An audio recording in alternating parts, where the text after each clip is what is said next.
All right, we are to the part of the meeting for audience comments. And I see there's a couple of people here that would indicating they'd like to speak on Public Resolution 1022.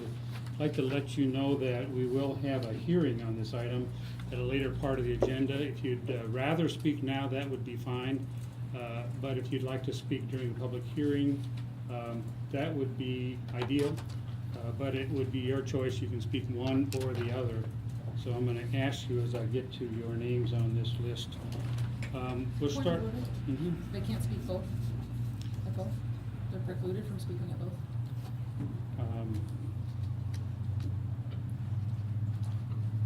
I would think that we hear their message once and we understand what they have to say. I don't know why we would need to hear it twice. And our time is, we have a lengthy meeting, and I think we want to be as efficient as we can with our business. I'm going to call on Carl Shipley first. Shall I speak now? You'll speak now? Sure. Thanks.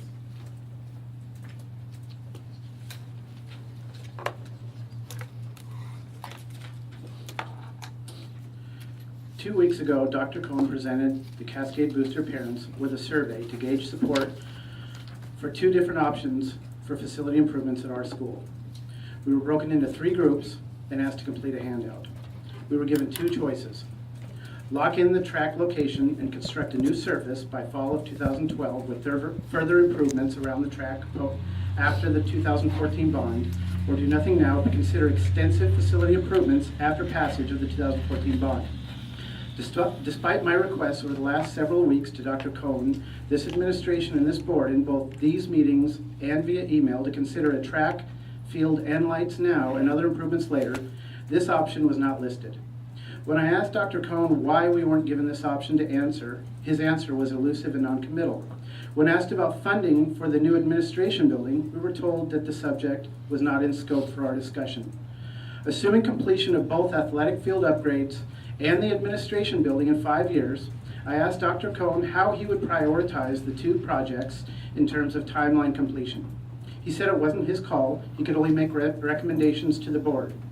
When I asked Director Russell, who also attended this boosters meeting, how he would prioritize the two projects, he said he couldn't comment on behalf of the board because it's best if the board speaks as one voice.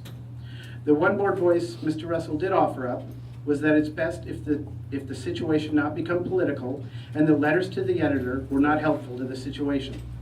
At the end of the meeting, all three groups unanimously and independently arrived at the same off-the-survey choice: track, field, and lights now, other improvements post-2014 bond.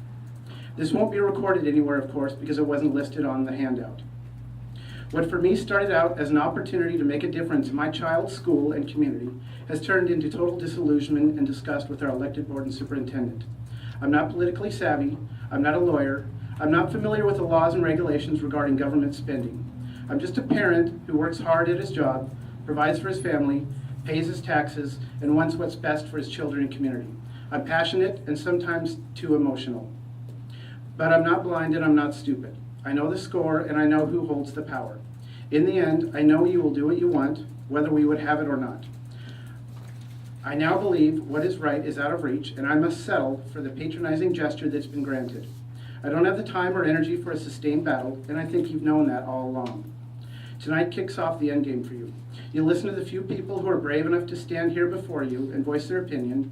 You'll smile and thank them for their time, and you'll say you'll give consideration to the feedback, and then you'll decide to build your administration building as planned all along. And you'll throw in a track without a field or lights for those loud and contrary voices from the Bruin parent contingent, and that will be enough to make them go away. Unlike all other times I've stood before you here in this room, tonight I'm not asking for anything. I just needed to say this before the book closes. I don't know how you reconcile your actions with your values, but doing what you're about to do tonight and July 5th is reprehensible.